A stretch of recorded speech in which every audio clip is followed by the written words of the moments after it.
भगवान की कृपा से देवताओं को अमृत मिल गया। कल आप सुन रहे थे, शुरू से अंत तक भगवान की ही कृपा समुद्र मंथन में देखने को मिला। उपाय भी भगवान बताए, मंदराचल भी भगवान ही ले गए गरुण जी पर चढ़ाकर। समुद्र मंथन जब प्रारंभ हुआ तो मंदराचल जब समुद्र के अंदर डूबने लगा, कच्छप रूप में भगवान ही मंदराचल को लेकर ऊपर आए। फिर कभी कभी अनबैलेंस होकर ऊपर होने लगता था तो अजीत के रूप में भी भगवान ही पकड़ते थे। फिर देवताओं के ओर से बासुकी को पकड़कर भगवान ही मथते थे। अमृत निकल गया तो असुर लोग लेकर भाग गए, तो फिर मोहिनी रूप में असुरों को मोहित करके अपने हाथ में अमृत कलश ले लिए। असुरों को अपने चितवन से, अपने बाणी से, अपने हाव भाव से मोहित करके भगवान देवताओं को अमृत पिला दिए।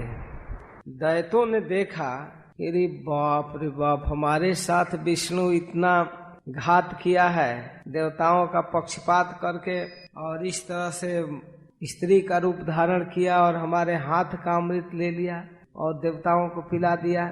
सभी असुर एकदम क्रोध में सह नहीं पाए उनकी बढ़ती और तुरंत अपना हथियार उठाए और देवताओं पर धावा बोल दिए। कभी कभी कमजोर व्यक्ति को भी क्रोध में बल बढ़ जाता है। देवता लोग अमृत पिए हैं, बलवान हैं, लेकिन असुरों को इतना क्रोध है कि बस चल दिए। जो युद्ध हुआ, तत्र देवासुरो नाम रण परम दारुण रोधस युदन्वंतो राजन तुमलो रोमहर्षण।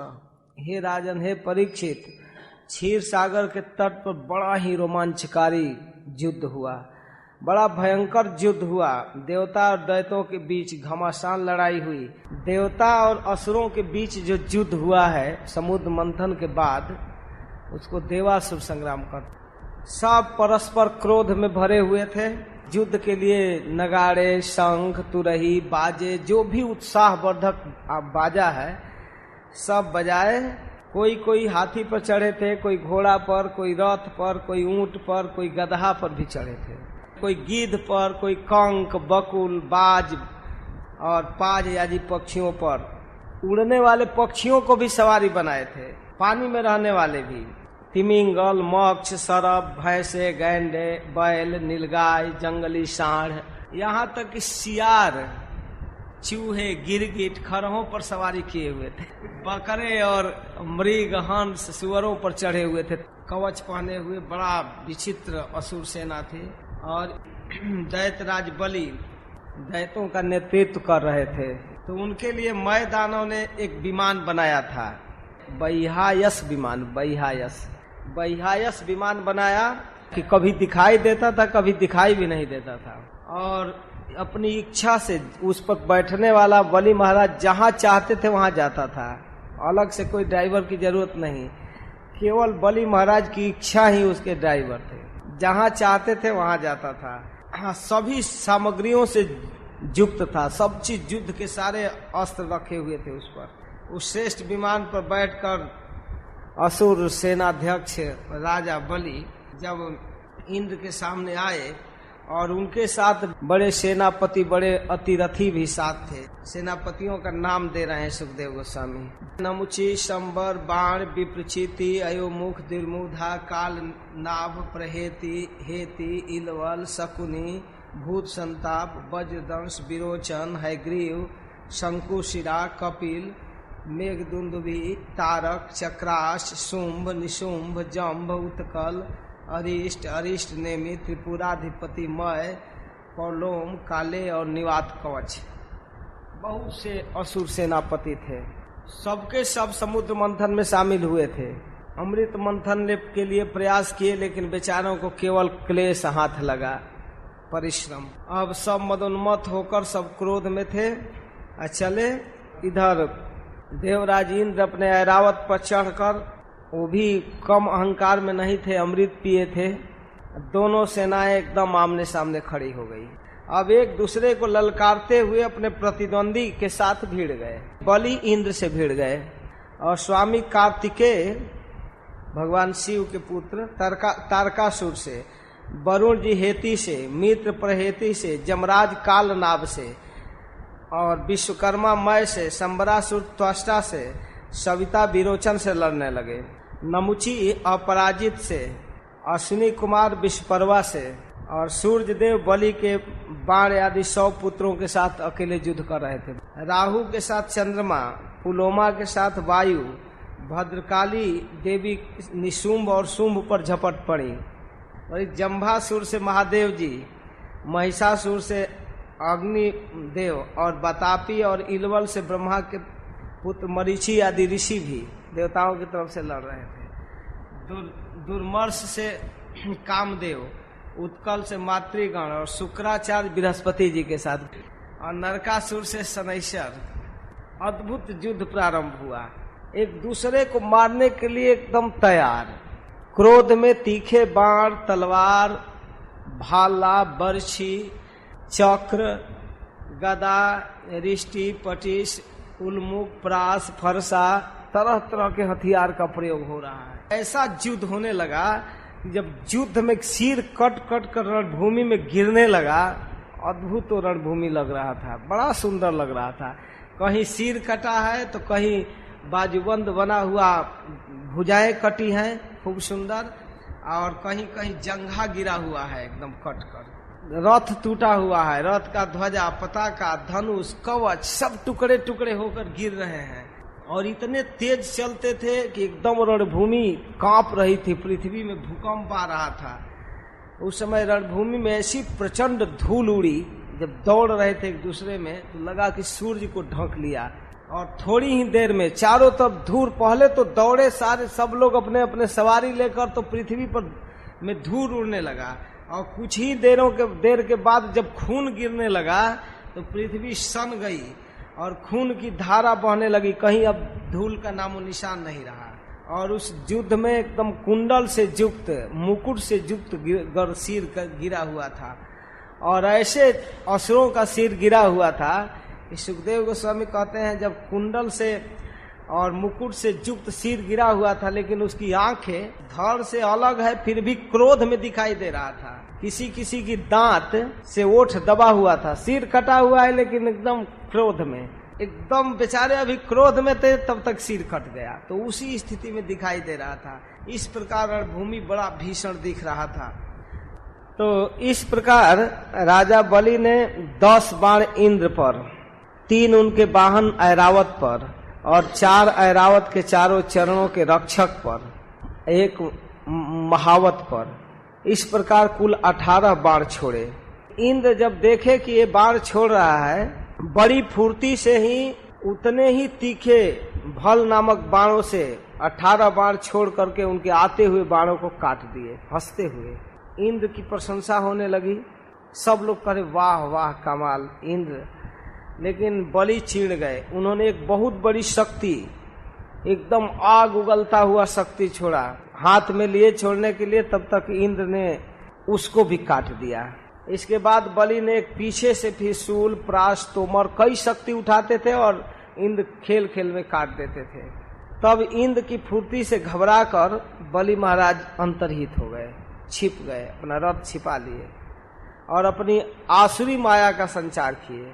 इतना विशाल आसुरी माया कि एकदम पर्वत ऊपर से गिरने लगा, फिर वृक्ष गिरने लगा, नुकेले पत्थर की शिलाएं गिरने लगी और आकाश से विषैले सर्प, बिच्छू, दंडसूक आदि गिरने लगे। और उछल उछल कर गिरते थे, तो ऐसे नहीं कि गिर गए, उछल कर डंक मारते थे, खाते थे। हाथ में सूल लिए हुए असुर लोग मारो काटो चिल्ला रहे हैं। और तब तक माया से बलि महाराज ने सैकड़ों नंग धड़ंग राक्षसियों को पैदा कर दिए और वो दौड़ गई हाथ में हथियार लेकर, मारो काटो देवताओं के पास। अब तो इतना विचित्र दशा उपस्थित हुआ कि कुछ क्षण के लिए आकाश में घनघोर बादल मंडराने लगे, गर्जन करने लगे, बिजलियां चमकने लगी, अब वर्षा होने लगा तो उसमें आग गिरता था। एकदम विचित्र दशा हो गई। थोड़े ही देर में आंधी आने लगी, एकदम समुद्र के लहरों जैसा मर्यादा को छोड़कर समुद्र बाहर आ गया, जो क्षीर समुद्र एकदम उफान आने लगा। ये ऐसी दशा हुई कि देवराज इंद्र की अपनी बुद्धि कुछ काम नहीं कर रही थी। यत पाद पंकज रजह शरणयान। यह उनकी विशेषता है कि भगवान के चरण कमल के आश्रित हैं। इसलिए ज्यों ही इस प्रकार का दुख उपस्थित हुआ, देवता लोग तो एकदम घबरा गए और भगवान का स्मरण करने लगे, हे प्रभु अब आप ही बचा सकते। तब तक भगवान वहां प्रकट हो गए। बड़ी सुंदर झांकी थी। गरुड़ के कंधे पर चरण रखे भगवान विराजमान हुए, पीताम्बर धारण किए हुए, 8 भुजाओं से युक्त भगवान। भगवान बड़ा विचित्र है, कभी 8 भुजा, कभी 4 भुजा, कभी 2 भुजा, कभी 20 रूप दिखाते हैं, अनेकों भुजाएं। जब भगवान प्रकट हुए तो ज्यों ही भगवान प्रकट हुए त्यों ही वो असुरों की माया अपने आप समाप्त हो गई। कैसे समाप्त हो गई? जैसे स्वप्न टूट जाने पर स्वप्न के दुख समाप्त हो जाते हैं, निद्रा टूट जाती है, नींद भंग हो जाती है, तो स्वप्न का जो दुख है वो नींद टूटते ही खत्म। उसी प्रकार भगवान के वहां प्रकट होते ही असुरों की कपट भरी माया विलीन हो गई। जैसे जगते ही स्वप्न की वस्तु समाप्त हो जाता है। तस्मिन् प्रविष्टे सुरकूट कर्मजा माया विनेशु महीना महीयसः स्वप्नो जथा ही प्रतिबोध आगते हरि स्मृति सर्व विपद विमोक्षणम। बड़ा सुंदर सिद्धांत है इसमें।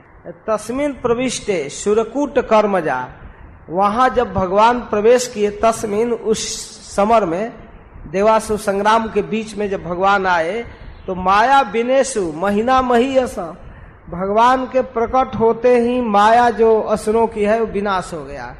कैसे विनाश हुआ? स्वप्नो जथा ही प्रतिबोध आगते, जब वही बोध आ जाता है, निद्रा भंग हो जाती है तो स्वप्न समाप्त हो जाता है। उसी प्रकार सिद्धांत है हरि स्मृति सर्व विपद विमोक्षणम।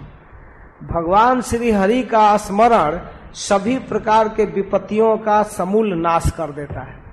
किसी भी अवस्था में अगर भगवान का स्मरण किया जाए तो भगवत स्मृति जो है सारे विपत्तियों को नष्ट कर देता है। भगवान गरुड़ पर चढ़े हुए जब उस मैदान में आए तो काल नेमी दैत्य देखा कि अरे बाप रे बाप, माया काम क्यों नहीं कर रहा है, तो ये विष्णु के उपस्थिति थे। तब उसने अपने सिंह पर बैठे बड़े बेग से एक त्रिशूल लेकर चलाया, किसी को मार देते हैं, इसी के आने से सब हुआ है।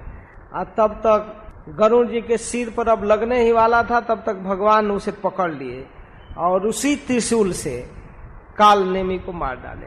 काल नेमी दैत्य और उसके वाहन को मार डाले भगवान। माली सुमाली जो बड़े दैत्य थे वो भगवान के सामने आ गए, भीड़ गए लड़ने के लिए। तब तक उनका भी सिर भगवान सुदर्शन चक्र से काट लिए। माल्यवान एक असुर था, वो भी टूट पड़ा भगवान पर, बड़ा तेज प्रहार किया, लेकिन भगवान उसका भी सिर चक्र से काट लिए। चक्र के सामने कोई अस्त्र नहीं टिकता है। इस तरह से 10वां अध्याय पूरा हुआ।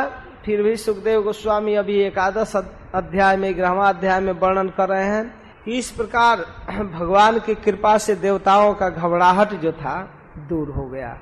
भगवान बड़ा फुर्ती से काटते थे सुदर्शन चक्र से, तो देवताओं के मन में एक नया नवीन उत्साह आया जब भगवान आ गए।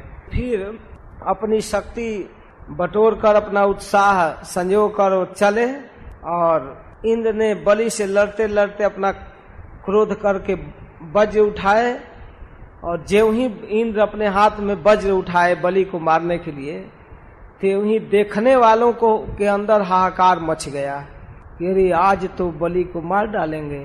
तो बलि अस्त्र शस्त्र से सुसज्जित होकर रणभूमि में बड़ी निर्भयता से लड़ रहे थे। बलि के सामने इंद्र एकदम निस्तेज हो गए थे। जब भगवान आए तो अब देखिए बहकने लगे। इंद्र कह रहे अरे मूर्ख, तुम्हारी माया की चाल हम लोगों पर नहीं चलेगा। मूर्ख, तुम चाहते हो कि माया के बल पर स्वर्ग पर कब्जा कर ले, ऐसा नहीं हो सकता है। अरे नीच मूर्ख, तुम अभी गिरोगे, ना समझ, तुम बहुत माया की चाल चला। देखो आज अपने 100 धार वाले इस वज्र से तेरा सिर काटूंगा, और तुम्हारे साथ इतने असुर सेनापति में नहीं बचा पाएंगे। बलि महाराज कहते हैं अच्छा ठीक है, जो लोग काल शक्ति की प्रेरणा से अपने कर्मानुसार अपने शक्ति के अनुसार युद्ध करते हैं, उनको जस मिले अपजस मिले दोनों में सम रहते हैं। तुम्हारे जैसे डिंग नहीं हाँकते हैं। अगर युद्ध में मैं हार भी गया तो कोई बात नहीं, चलो, मूर्ख लोग इस तरह से खुशी और दुखी होते हैं। ये तो युद्ध है, पता ही है कि कोई जीतेगा कोई हारेगा। इसमें बहुत इस तरह से हर्ष होना, हर्ष में फूल जाना और हार से निराश हो जाना, ये तो मूर्खों का काम है। तुम लोग अपने जय पराजय के कारण अपने को कर्ता मान रहे हो, लेकिन जानते हो महात्माओं के दृष्टि में तुम सोचनीय हो। वास्तव में साधुओं की दृष्टि में तुम्हारा व्यवहार सोचनीय है। तो इस प्रकार वीरबली ने इंद्र को फटकारा, इंद्र भाप गए और फिर बलि ने अपने धनुष से खींचकर जब बाण मारना चालू किया, तब अब इंद्र का बड़ा तिरस्कार हुआ। लेकिन देख लिए कि अब नहीं बल चलेगा, तो उसी वज्र का संधान बलि पर कर दिए। जब बलि पर प्रहार कर दिए वज्र से, तो वहां बलि का एक घनिष्ठ मित्र था जम्भासुर। उसने देखा कि इस तरह से बलि पर प्रहार कर दिया, बलि तो गिर पड़े, उनका शरीर कट गया, बचने वाले नहीं थे, टुकड़ा टुकड़ा होकर शरीर गिर पड़ा। वो अमोघ वज्र था। तो वो जम्भासुर बदला लेने के लिए इंद्र के पास आया और इंद्र के ऊपर गदा का प्रहार किया। लेकिन गदा के चोट से ऐरावत को भी इतना चोट लगा कि घुटना टेक दिया, एकदम गिर पड़ा। जो ही इंद्र गिरे ऐरावत से, ते वही मातली रथ लेकर आया और बड़ी सफलता से रथ पर ले लिया इंद्र को और फिर तैयार हो गया। तो इसकी प्रशंसा सब लोग कर रहे थे मातली का। जम्भ जो आक्रमण कर रहा था बार बार रथ पर भी, तब तक उसे भी देवराज इंद्र वज्र से मार डाले। तो जम्भासुर जब मारा गया, बहुत विशाल असुर था, नमुची बल पाक सब उसके परिवार वाले भी लड़ रहे थे। तब तक देवर्षि नारद कहे कि अरे यहाँ लड़ रहे हो, जम्भासुर मारा गया। तो ये लोग दौड़े और दौड़ करके आ गए झटपट एकदम निकट। बड़े कठोर बाणी से इंद्र को बहुत बुरा भला कहा और विशाल विशाल पर्वत पहाड़ ला लाकर गिराने लगा इंद्र के ऊपर। लेकिन इंद्र अपने बाण से, अपने वज्र से सबको काटते जा रहे थे। पाक ने 100 बाणों से मातली को और 100 बाणों से रथ के एक एक अंग को छेद डाला। ऐसे गरजने लगा जम्भासुर के परिवार के लोग और इतने बाण गिराने लगे, इतने बाण कि जैसे वर्षा काल में बादल से सूर्य ढक जाता है, वैसे बाणों से इंद्र को ढक दिए, दिखाई नहीं दे रहे थे। देवता लोग एकदम रोने चिल्लाने लगे, अब क्या होगा, इंद्र तो दिख नहीं रहे हैं। तो इसके बाद अब उनकी अवस्था एकदम गंभीर हो गई। अब जैसे तैसे वज्रधारी इंद्र ने देखा कि शत्रुओं को तो इस प्रकार सामना करना बड़ा कठिन है, तो फिर वज्र का सहारा लिया फिर से और उस वज्र से असुर सेना को मारने लगे। और यह देखकर नमुची आया। नमुची भी इस तरह, इंद्र अब तुम बच नहीं सकते हो, अरे दुष्ट, अरे नीच, अब अपना त्रिशूल लेकर दिखा रहा था। और इस तरह से जब इंद्र पर त्रिशूल चलाया तो इंद्र देखे कि तो बड़ा तेज गति से आ रहा है। इंद्र ने अपने बाणों से उसके त्रिशूल को काट दिए कई टुकड़ों में। फिर देवराज इंद्र बड़े क्रोध से उसके सिर काटने के लिए गर्दन पर वज्र चलाए। देवराज इंद्र का वज्र नमुची के चमड़ा को भी नहीं खरोंच पा रहा था। देवराज इंद्र चकित हो गए, अरे यह वज्र पर्वतों का पंख काटा है, यह वज्र वृत्रासुर का वध किया है, यह वज्र अमोघ भगवान की शक्ति है और यहाँ इसका कुछ नहीं हो रहा है। एकदम इंद्र घबरा गए, नमुची का शरीर पर कोई असर ही नहीं हो रहा था। अब इस संशय में पड़ गए, अब क्या किया जाए।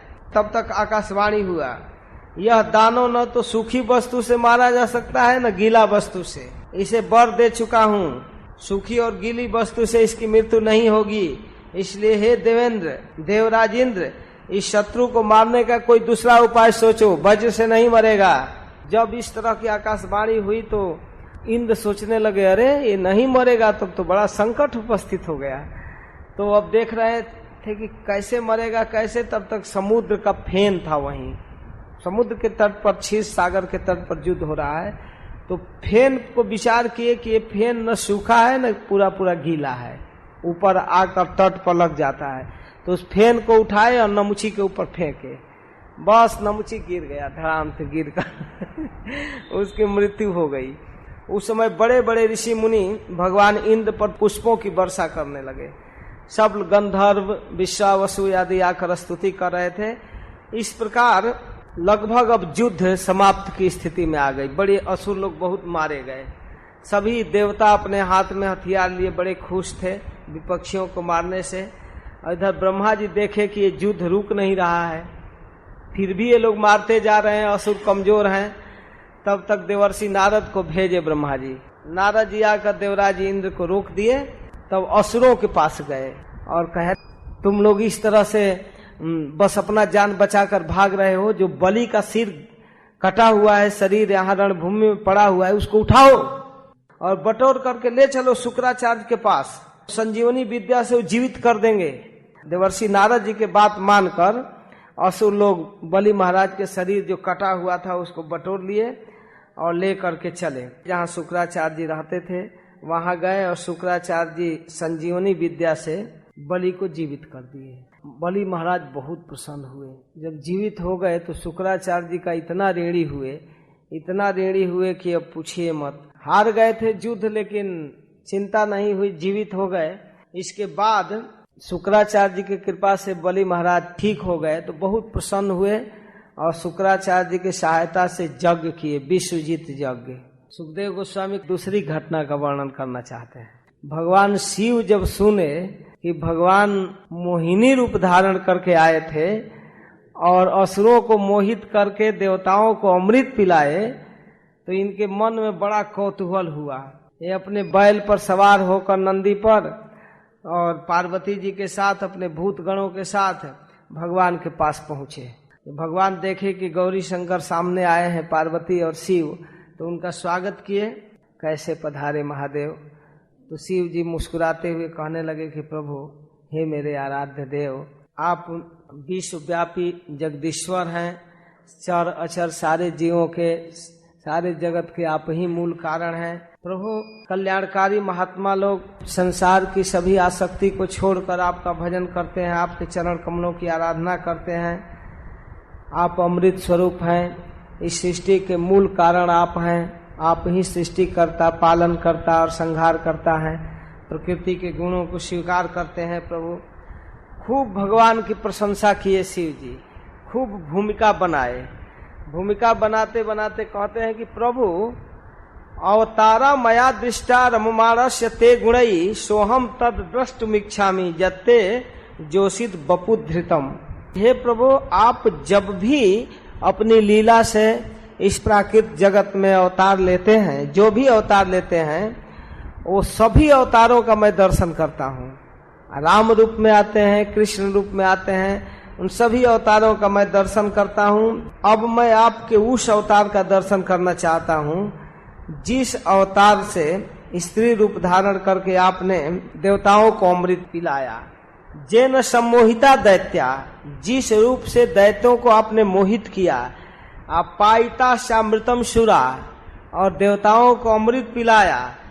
तद दीक्षव आया था परम कौतूहलम ही न, उसको देखने के लिए मैं आपके पास आया हूँ।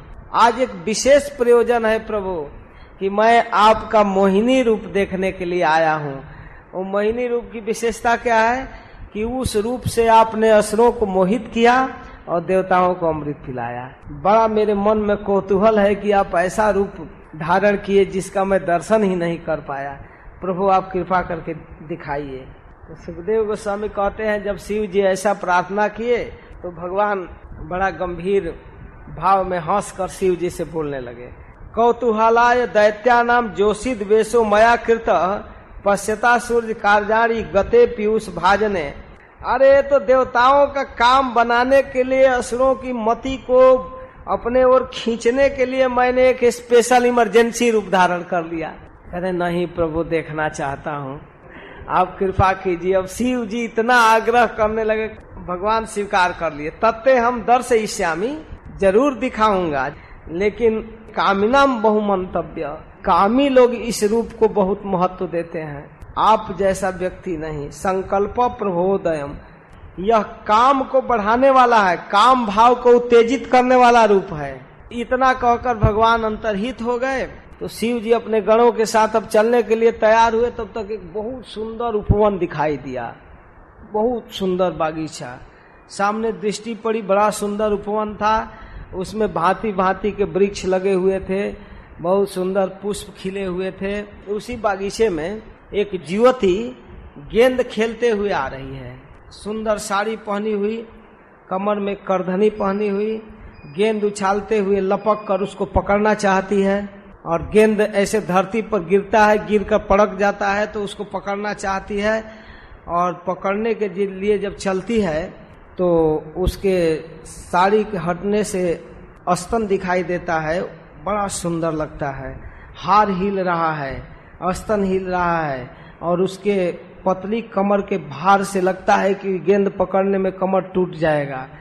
इस तरह से गेंद जब उछल रहा है, उसको पकड़ना चाहती है, चंचल नेत्रों से देख रही है गेंद को, और बार बार उद्विग्न हो रही है, और उसके कपोलों पर, गाल पर जो कुंडल लटक कर आ रहा है, बड़ा सुंदर लग रहा है। उसके जूड़े पर गुथा हुआ फूल दिख रहा है, और काली काली बाल कुछ कपोल पर, बड़ा सुंदर लग रहा है। मुख बड़ा उल्लसित है, और जब कभी साड़ी सरक जाती है, केसों की बेड़ी खुलने लगती है, तो अपने सुकुमार हाथों से अपने केस को संभालती है, साड़ी को संभालती है।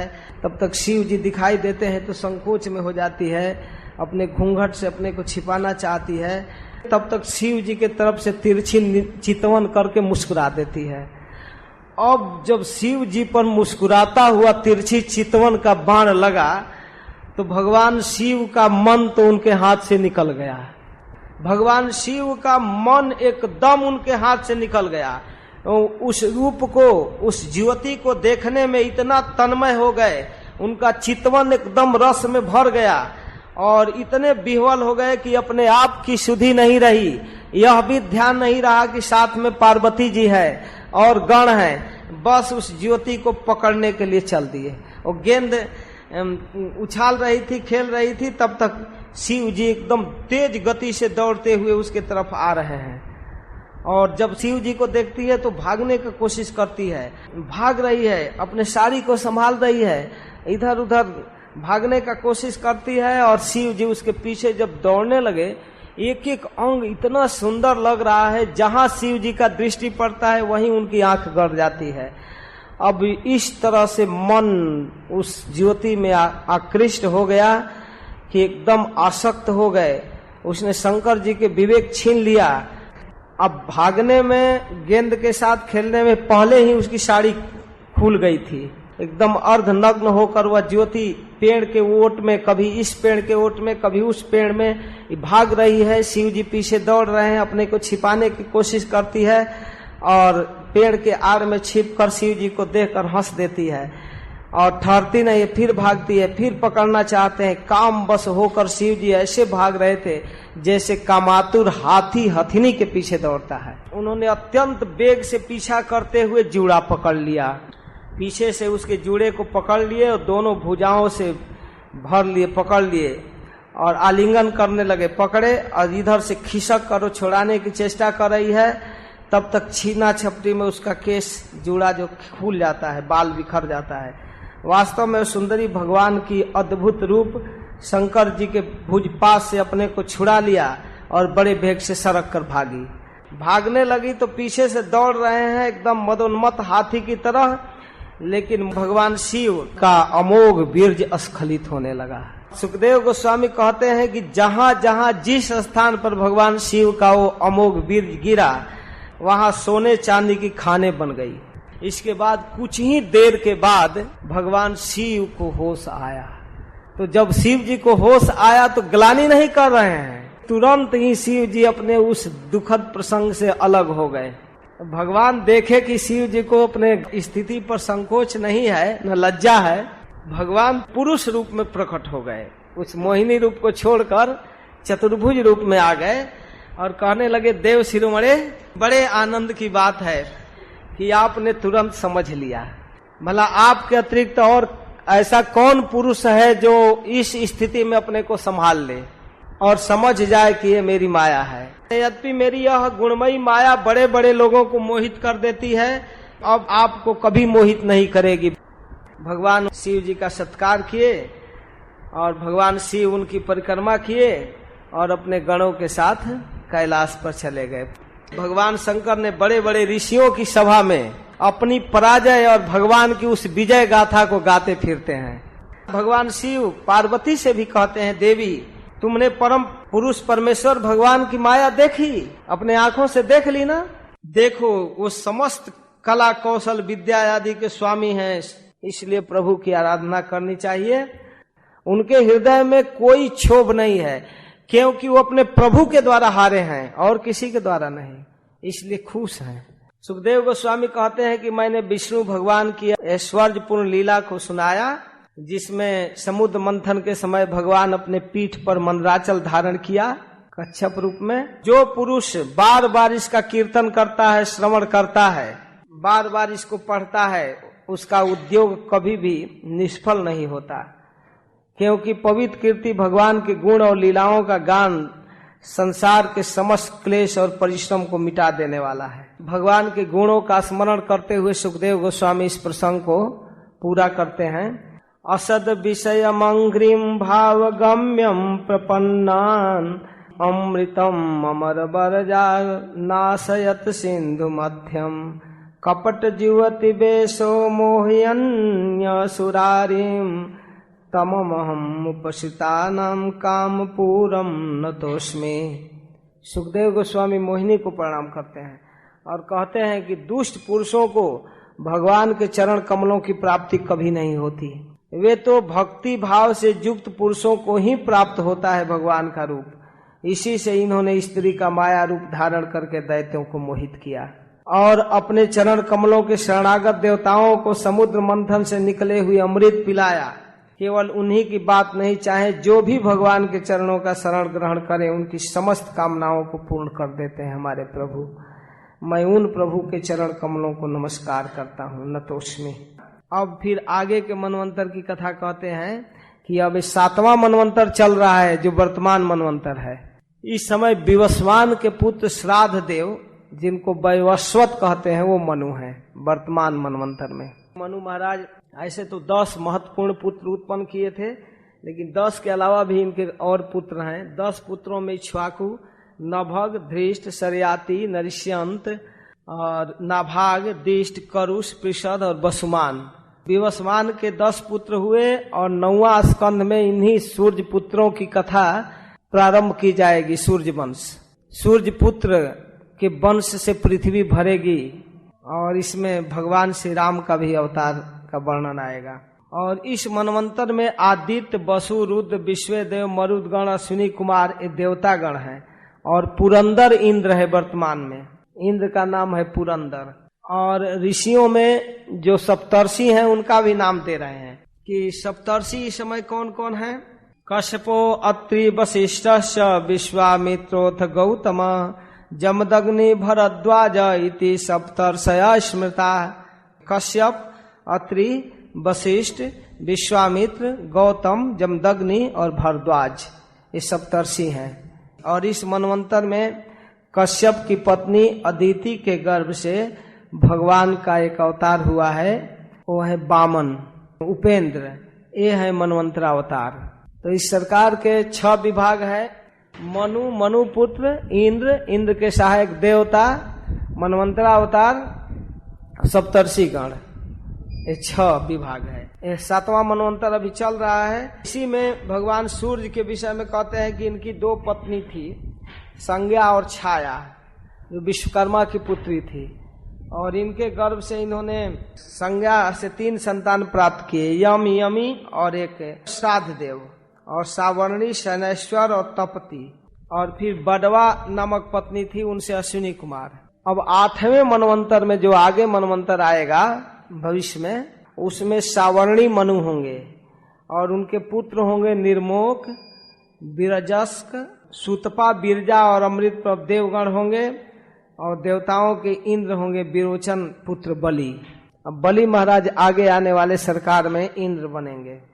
और उसमें गालव, दीप्तिमान, परशुराम, अश्वस्थामा, कृपाचार्य, ऋषि सिंह और हमारे पिता व्यास, ये 8वें मनवंतर के सप्तर्षि होंगे। और इसमें भगवान सार्वभौम रूप से रहेंगे। देवगुहि की पत्नी सरस्वती के गर्भ से भगवान सार्वभौम। और ये पुरंदर आसानी से राज्य नहीं देगा। भगवान सार्वभौम छीन करके इंद्र से राज्य फिर बलि को देंगे, जबरदस्ती छीनना पड़ेगा। फिर 9वां मनवंतर में वरुण के पुत्र दक्ष सावर्णी मनु होंगे और भूत केतु दीप्त केतु आदि पुत्र होंगे, मरीचि गर्भ आदि देवता और अद्भुत नाम का इंद्र होगा। भगवान ऋषभ आयुष्मान की पत्नी अंबुधरा के गर्भ से, वो ऋषभ देव नहीं, दूसरा ऋषभ, ये होंगे भगवान के कलावतार मनवंतरावतार। और 10वें मनवंतर में ब्रह्म सावर्णी मनु होंगे और हविष्मान सुकृति सत्य जय मूर्ति आदि सप्तर्षि होंगे और सुवासन विरुद्ध आदि देवतागण होंगे और इंद्र का नाम होगा शंभु। और विश्वक्सेन भगवान के रूप में मनवंतर अवतार के रूप में आएंगे। 11वें मनवंतर में धर्म सावर्णी मनु होंगे, तो धर्म सावर्णी 11वें मनवंतर के मनु होंगे और विहंगम कामगम निर्वाच रुचि आदि देवता होंगे और सत्य धर्म आदि उनके 10 पुत्र होंगे। वैधृत नामक इंद्र होंगे और भगवान धर्म सेतु मनवंतरावतार होंगे। तो 12वें मनवंतर में रुद्र सावर्णी मनु होंगे और इत धामा नामक इंद्र होंगे। देवान उपदेव आदि मनु पुत्र होंगे और हरित आदि देवगण होंगे और तपोमूर्ति तपस्वी आग्निध्रक आदि सप्तर्षि होंगे और सप्तसाहा की पत्नी सुनीता के गर्भ से भगवान स्वधाम अवतार लेंगे, वो मनवंतर अवतार होंगे। 13वें मनवंतर में देव सावर्णी मनु होंगे, चित्रसेन विचित्र आदि पुत्र होंगे उनके, सुकर्म श्रीताम आदि देवगण होंगे और इंद्र का नाम होगा दिवसपति। निर्मोक तत्वदर्श आदि सप्तर्षि होंगे और देवहोत्र की पत्नी बृहति के गर्भ से भगवान जोगेश्वर मनवंतरावतार के रूप में आएंगे। और 14वें मनवंतर में मनु होंगे इंद्र सावर्णी और उरु गंभीर बुद्धि आदि इनके पुत्र होंगे, पवित्र चाक्षुष आदि देवगण होंगे और इंद्र का नाम होगा सूची। और उस समय अग्नि बाहु सूद और मागध आदि सप्तर्षि होंगे और सत्यायन की पत्नी बिताना के गर्भ से भगवान बृहद भानु मनवंतरावतार के रूप में आएंगे। इस तरह से ये 14 मनवंतरों की सूची प्रस्तुत किया गया। इसमें भूत वर्तमान और भविष्य तीनों समय के मनु की चर्चा हुई। महाराज परीक्षित प्रश्न कर रहे हैं कि भगवान आपने जो मनु पुत्र सप्तर्षि आदि मनवंतर में जो नियुक्ति बताए सरकार, ये कौन कौन काम करते हैं और यह किस प्रकार शासन करते हैं, इनकी सरकार कैसे बनती है और इन विभागों का क्या काम है। बड़ा सुंदर बात कह रहे हैं सुखदेव गोस्वामी कि देखिए 6 विभाग है। मनो मनुपुत्राश्च मुनयश्च महीपते इंद्रासुरगणाश्चैव सर्वे पुरुष शासना। मनवंतर सरकार में 6 विभाग है।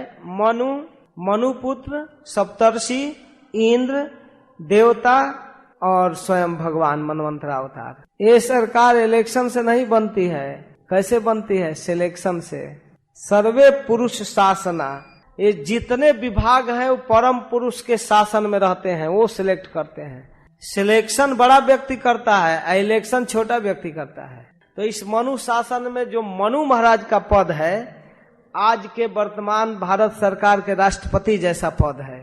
तो इंद्र और इंद्र के सहायक देवगण, ये मंत्रिमंडल के रूप में, और कुछ सिलेक्टेड लोग मनु पुत्र होते हैं जो मनु महाराज की सहायता करते हैं। इसमें सबका विभाग बतलाया गया है। मनु क्या करते हैं?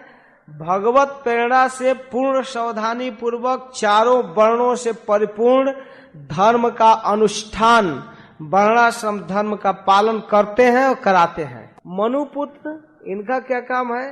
तो काल और देश का विभाजन करके समय और काल के अनुसार प्रजा तथा धर्म का पालन करते हैं और प्रजा से कराते हैं। मनु महाराज की सहायता करते हैं।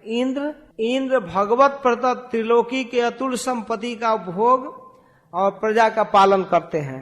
जनता के कल्याण के लिए संसार में यथेष्ट वर्षा करते हैं। देवगण पंच महायज्ञ आदि कर्मों से प्राप्त यज्ञ भाग को ऋषि, पीतर, भूतगण आदि के साथ स्वीकार करते हैं और जनता के सुख सुविधा के लिए अलग अलग फैकल्टी संभालते हैं। कोई प्रकाश लाइट विभाग संभालता है, कोई हवा विभाग को संभालता है वायुदेव, कोई औषधियों को संभालते हैं चंद्रमा आदि, अलग अलग विभाग को संभालते हैं।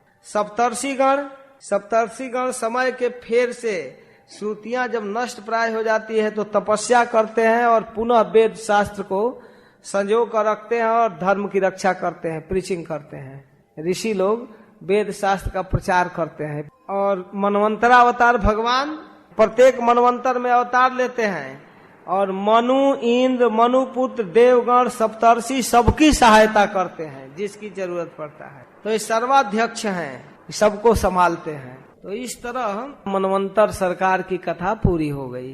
महाराज परीक्षित पूछते हैं 15वां अध्याय में, बले पदत्रये भूमे कस्माद् हरिरे आचत भूतेश्वर कृपणवद लब्धार्थोपि बबंधतम एतद् वेदितुमिच्छामो महत् कौतूहलम हि न जगेश्वरस्य पूर्णस्य बंधनम चाप्य नागस। हे भगवान, श्री हरि स्वयं सबके स्वामी हैं, फिर उन्होंने दीनहीन की भांति राजा बलि से पृथ्वी का मांग क्यों किए? 3 डेग पृथ्वी क्यों मांगे? वो तो सारे लोग के मालिक हैं। एतद् वेदितुमिच्छामो, यह जानने की बहुत इच्छा है। महत् कौतूहलम हि न, हम लोगों को बहुत भारी कौतूहल हो रहा है कि ऐसा भगवान क्यों किए। और दूसरी बात कि मांग लिए और दे दिए, बलि महाराज स्वीकार कर लिए, तो मिल गया तो फिर बलि को बांध क्यों दिए? जगेश्वरस्य पूर्णस्य बंधनम चाप्य नागस, निरपराधी व्यक्ति को जो दान दे दिया, अपना सर्वस्व दे दिया, तो उसको बांधवा क्यों दिए? 2 प्रश्न है। एक प्रश्न है कि समर्थ होते हुए, सभी लोगों के मालिक होते हुए मांगने क्यों गए? और दूसरा प्रश्न है कि बेचारा दे दिया तो उसको बांध क्यों दिए? सुखदेव गोस्वामी कह रहे हैं, पराजित श्री असुभि शहापितो हिंदेण राजन भृगुभि सजीवित सर्वात्मना तान भजत भृगुन बलि शिष्यो महात्मार्थ निवेदनेन। जब देवराज इंद्र बलि को युद्ध भूमि में काट कर फेंक दिए थे, देवर्षि नारद के बताए हुए विधि से असुर लोग उनके शरीर को शुक्राचार्य के पास ले गए और शुक्राचार्य ने संजीवनी विद्या से जीवित कर दिया। तब महात्मा बलि शुक्राचार्य के चरणों पर अपना जीवन समर्पित कर दिया। समस्त भृगुवंशी ब्राह्मणों की सेवा किए बलि महाराज, और समस्त ब्राह्मण सर्वात्मनातान भजत भृगुन बलि शिष्यो महात्मार्थ निवेदनेन, एकदम सब कुछ निवेदन कर दिए। शुक्राचार्य और उनके साथ जितने और ब्राह्मण थे सबको बड़ा सम्मान किए। तब ब्राह्मण खुश हो गए बलि महाराज के व्यवहार से। तम ब्राह्मणा भृगवः प्रियमाणा अयाजयन् विश्वजिता तृणाकम जिगीषमाणं विधिनाभिषिञ्च महाभिषेकेण महानुभावा। ब्राह्मण लोग बहुत प्रसन्न हो गए। बलि से कहे, बेटा अभी कुछ नहीं बिगड़ा है, हम तुमको विश्वजीत जग कराते हैं और इस जग के द्वारा इंद्र को पदच्युत करोगे और तीनों लोग की संपत्ति फिर जीत लोगे। अब यज्ञ चालू हुआ। महाभिषेकेण महानुभाव, महाभिषेक की विधि से अभिषेक करके विश्वजीत नामक जग ब्राह्मणों ने करा दिया। और जब यज्ञ हुआ, उसी हवन कुंड से सोने के चद्दर से मढ़ा हुआ एकदम चमचमाता हुआ एकदम गोल्डन रथ निकला। और केवल रथ नहीं, रथ के ऊपर तरकस, बाण, कवच, सारा हथियार से लैस और सुंदर घोड़े, इंद्र के घोड़ों के समान हरे रंग के घोड़े और सिंह चिन्ह से युक्त रथ, और उस पर लहराता हुआ ध्वज निकला। उस रथ पर ऐसा कवच रखा गया था, वो टूटने वाला कवच नहीं था, चाहे कुछ भी चला दो। और तरकस ऐसा था कि उसके बाण कभी खत्म नहीं हो सकते थे। फर्स्ट क्लास का विमान मिला उनको। पितामहस्य ददौ च माला अम्लान पुष्पम सजलम च शुक्र। प्रहलाद महाराज आकर एक माला पहनाए बलि को, विजय माला, और उसका वर्णन है कि अम्लान पुष्पम, माला कैसा पहनाए कि जिसका पुष्प कभी मलिन नहीं हो सकता, कभी सूख नहीं सकता, मुरझा नहीं सकता, और न उसका सेंट न रंग कभी धूमिल हो सकता है। और गुरु जी शुक्राचार्य जी क्या किए? शंख दिए। जलजम, जलज, जल से जो उत्पन्न है उस शंख कहते हैं। जलज तो कमल को भी कहते हैं, लेकिन जलज शंख को यहाँ कहा गया। शंख दिए और शंख देकर कहे, बेटा जाओ तुम्हें विजय हो। इस प्रकार से सब लोग संकल्पित करके, एवं सब विप्रा जितयो धनार्थ तई संकल्पित स्वस्तनयोथ विप्रान। रथ ही नहीं दिए, स्वस्ति वाचन मंत्र भी पढ़े, विजय का आशीर्वाद दिए। ये देखिए ब्राह्मणों की प्रसन्नता। अब बलि महाराज ब्राह्मणों के चरणों में प्रणाम किए और प्रदक्षिणी कृतः प्रणाम प्रदक्षिणा किए और प्रहलाद मामंत्र नमस्कार। फिर प्रहलाद महाराज के चरणों में नमस्कार किए और प्रहलाद महाराज थोड़ा सा किनारे होकर गुप्त मंत्रणा भी किए। रथ पर चढ़ करके बलि अब चल दिए। भृगुवंशी ब्राह्मणों का दिया हुआ रथ पर जब महाराज बलि चढ़े और धनुष तलवार तरकस अस्त्र शस्त्र सुसज्जित सुंदर माला पहने हुए इतना सुंदर लग रहे थे। उनके भुजाओं में सोने का बाजूबंद, कानों में मकराकृत कुंडल, रथ पर विराजमान होकर एकदम साक्षात अग्नि की तरह दिखाई दे रहे थे, चमचम चमकता हुआ। और चला रथ एकदम आकाश में उड़ते हुए अमरावती के तरफ, स्वर्ग के तरफ। उनके साथ और भी उनके समान विभूति वाले दैत्यपति अपनी सेना लेकर चल दिए। लग रहा था कि वो आकाश को पी जाएंगे, एकदम निगल जाएंगे, नेत्रों से संपूर्ण स्वर्ग को भस्म कर देंगे। चल रहे हैं आनंद में, चल रहे हैं, सारे क्षितिज को भस्म कर देंगे। और जा करके जब अमरावती के निकट गए तो उधर स्वर्ग का थोड़ा वर्णन करते हैं। जब स्वर्ग में गए तो स्वर्ग कैसा लग रहा था, खूब सुंदर। वह देवताओं की राजधानी अमरावती सुंदर पुष्पों से, उद्यानों से, उपवनों से अलंकृत, खूब सुंदर बागीचे, पक्षी चहचहा रहे थे, मधुर लोभी भौरे गुंजार कर रहे थे। और वहाँ अनेकों कल्प वृक्ष स्वर्ग में, और उसमें पुष्प फल से लदे हुए अनेक सरोवर, और वहाँ अप्सराएं जल क्रीड़ा कर रही हैं। बड़ा सुंदर स्वर्ग है। सोने का किवाड़ दरवाजे पर लगे हुए हैं और स्वयं विश्वकर्मा ने उस पुरी का निर्माण किया है, अमरावती पुरी। सब जगह बहुत सुंदर लग रहा है। वहाँ करोड़ों विमान सदा विराजमान है, सारे देवताओं के लिए विमान है अलग अलग, और बड़े बड़े चौराहे बड़ी सुंदर लग रहे हैं। वहाँ के स्त्रियों का वर्णन करते हैं कि यत्र नित्य वयो रूपा श्यामा विरजवासस भ्राजन्ते रूप वन्नार्जो ह्यर्ची भी रिव बहनेवा। यानी कि वहाँ की स्त्रियां सदैव 16 वर्ष की रहती हैं, उनका नवजौवन और सौंदर्य स्थिर रहता है, और वे निर्मल वस्त्र पहनी हुई हैं। अपनी छटा से ऐसे चमक रही हैं जैसे अग्नि की ज्वाला चमकती है। और उनके जूड़े में सुगंधित स्वर्गीय पुष्पों की माला है, पुष्प है। और चलने से जब जूड़े से पुष्प स्वर्ग के रोड पर गिरते हैं, कह रहे हैं कि स्त्रियां श्रृंगार करके चलती हैं तो उनके जूड़े से फूल गिरता है। और स्वर्ग के गलियों में वो गिरने के बाद मंद मंद हवा चलती है तो पूरे स्वर्ग में, अमरावती में सुगंध फैला हुआ है। और फिर उनके स्वर्ग के मकान में जो अगरू का गंध आ रहा है, दरवाजे से धुआं निकल रहा है, वो भी आंख में लगने वाली नहीं, बड़ी सुगंधित सुंदर धुआं। और छज्जे पर झंडियां लहरा रही हैं, सब जगह विचित्र संगीत हो रहा है। वहां की देवंगनाएं अप्सराएं गा रही हैं, मधुर मृदंग, नगारे, ढोल, बीड़ा, बंसी, मंजीरे, रिष्टियां बज रही हैं, और बड़ा ही सुंदर लय स्वर से वहां की अप्सराएं गा रही हैं, नाच रही हैं। बड़ा सुंदर लग रहा है, एकदम स्पेशल स्वर्ग सजा हुआ है। सुनकर तो सबको लोभ हो जाएगा कि हमको भी एक बार मिल जाता देखने को। तब कह रहे हैं सुखदेव गोस्वामी की याम न व्रजन्त्य धर्मिष्ठा खला भूत द्रुहा सठा मानिना कामिनो लुब्धा ये भी ही ना व्रजंती जत। उस पुरी में अधर्मी लोग नहीं जा सकते, दुष्ट नहीं, जीवद्रोही नहीं, ठग नहीं, मानी नहीं, कामी नहीं और लोभी नहीं जा सकते। जो इन दोषों से रहित है वे जा सकते हैं। मानिना कामिनो लुब्धा ये भी हीना व्रजंती जत, इन दोषों से जो हीन है वो जा सकता है। याम न व्रजंती अधर्मिष्ठा, अधार्मिक नहीं, खल नहीं, भूत द्रोह नहीं, जीवों पर द्रोह करने वाला नहीं, सठ नहीं, और मानिना मान चाहने वाला नहीं, कामिनो लुब्धा कामी नहीं, लोभी नहीं, इससे जो हीन है वो स्वर्ग में जा सकता है। इस प्रकार गए और जा करके अमरावती के गेट पर जो दिए थे शुक्राचार्य जी शंख, उसको बजा दिए।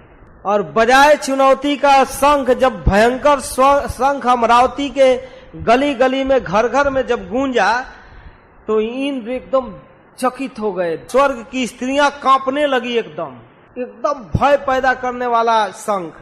और इसके बाद अब तो ये किसका आवाज है? जाकर देखते हैं तो ये बलि, और बलि का तेज इतना बड़ा, इतना हिम्मत, इतनी चुनौती।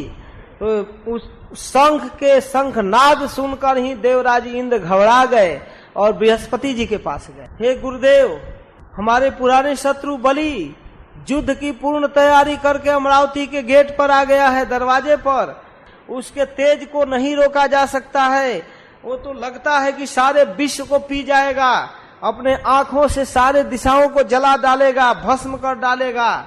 आप कृपा कीजिए, बताइए हम इस शत्रु के बढ़ती तेज को कैसे रोक सकते हैं? हमारे पास तो कोई साहस नहीं है प्रभु। तो गुरु बृहस्पति जी कहते हैं, इंद्र, तुम्हारे शत्रु की उन्नति का कारण मैं जानता हूँ। ब्रह्मवादी भृगुवंशी ब्राह्मणों की कृपा से इनमें तेज है। तो परम शक्तिशाली श्री भगवान के अतिरिक्त कोई भी इनके सामने नहीं ठहर सकता। किसी के पास इतना ताकत नहीं है। तो समय का इंतजार करो। इस समय काल असुरों के पक्ष में है। समय की प्रतीक्षा करो। जब ये भृगुवंशी ब्राह्मण जो आज खुश होकर बलि को इतना शक्ति दे दिए हैं, वही भृगुवंशी ब्राह्मण जब बलि पर नाराज हो जाएंगे इसके व्यवहार से, तब ये शक्तिहीन होगा।